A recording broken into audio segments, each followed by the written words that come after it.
ஆண்டவரே, குணசாலியான ஒரு பெண்ணாக இருக்க என்னை ஒப்பு கொடுக்குறேன். என்னை நீங்கள் ஆசீர்வதிங்க. நான் மற்றவங்களுக்கு ஆசீர்வாதமாக இருக்கணும். அதுக்கு தான் என்னை உண்டாக்கிறீங்க. ஸ்பெஷலாக என்னை சிருஷ்டித்திருக்கிறீங்க. நான் அப்படி இருக்கிறதற்கு என்னை ஒப்பு கொடுக்குறேன்.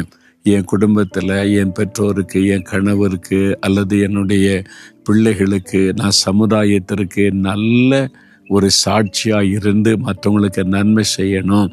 அதுக்கு என்னை ஒப்பு கொடுக்குற ஆண்டவர் என்று சொல்கிறீங்களா? இப்போ ஆண்டவர் அந்த மாதிரி சுபாவத்தை உங்களுக்கு தந்து ஆசீர்வதிப்பார். தகப்பனே, இந்த மகள் ஜெபிக்கிறாங்க, நான் நற்குணசாலியாக இருக்கணும்.